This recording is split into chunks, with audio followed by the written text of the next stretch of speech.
Hey, and welcome to The Explainer. Today, we're pulling back the curtain on something we all use constantly but barely ever think about: the actual physical journey your internet connection takes.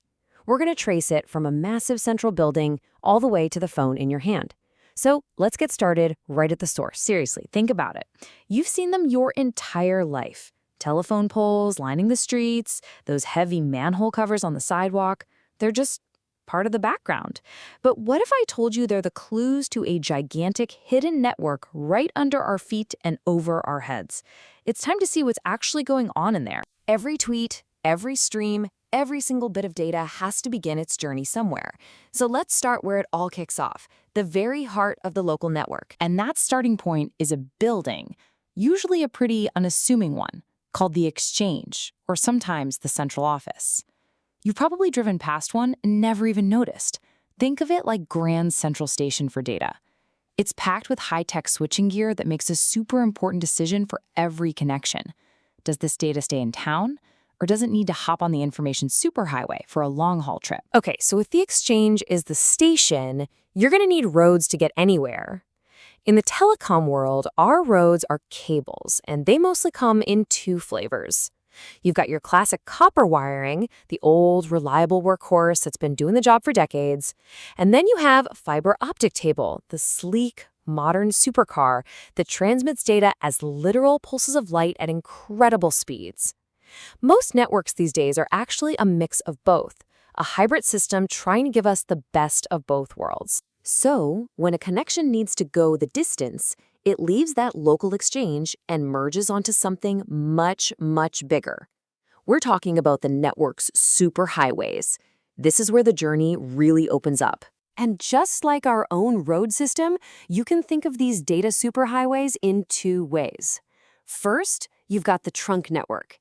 This is kind of like the state highway system that connects the exchanges in nearby cities. But for those really epic cross-country journeys, for that, your data gets on the toll network. This is the big one, the interstate system for data that handles the truly long-distance circuits, coast to coast. Okay, so our little packet of data has just blasted across the superhighway and arrived in a new city.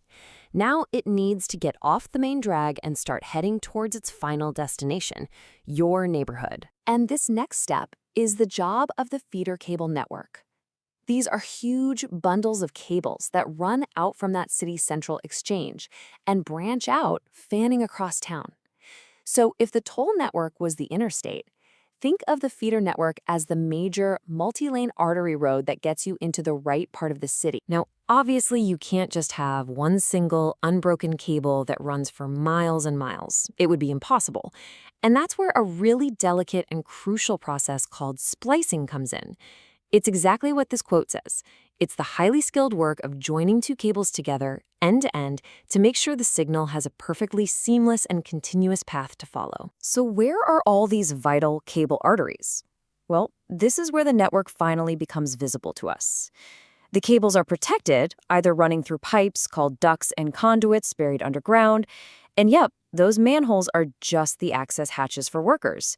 Or they're strung up high above ground, supported by those very familiar telephone poles. All right, we've made it. We're off the highway, we've navigated the main city roads, and now we are on the final leg of the journey.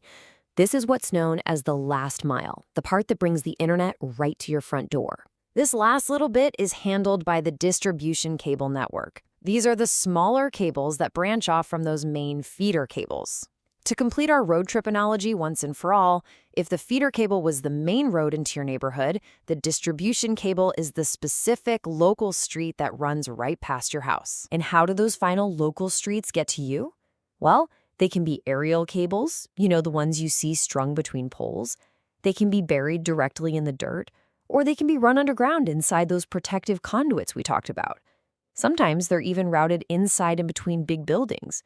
Or in special cases, they might even be submerged underwater to reach a specific location. So after this entire trip, whether it's from across the street or all the way across the country, it all ends right here, at a terminal. This is the final access point.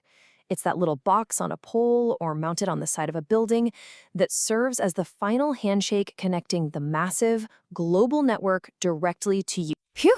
Okay. That was a lot of ground to cover, literally. So let's just zoom out for a second and do a quick recap of the entire path, from the heart of the network all the way to your house. Let's trace it one last time. Step 1. It all starts at the exchange, the network's beating heart. Step 2. It travels along the main arteries of the feeder network to get into your neighborhood. Step 3. It turns onto the quiet, local streets of the distribution network. And finally, Step 4. It makes its final stop at the terminal, right at your location, from a huge building to a small box on a wall. Now, making a journey that long isn't always simple. A signal can get weaker over distance, it can pick up interference, it gets tired.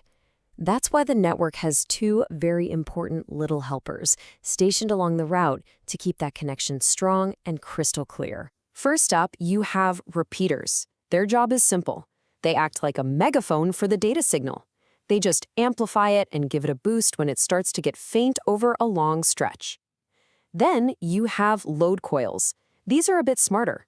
They act like little signal conditioners, managing electronic fluctuations to keep everything stable and clean. So there you go. The hidden world inside all those poles, wires, and boxes that are all around us. The next time you're out for a walk and you see a utility box on a corner or one of those splice cases hanging from a wire, you'll know. It's not just a piece of equipment, it's a waypoint on this incredible, invisible journey. And now you can ask yourself, which part of the journey am I looking at right now?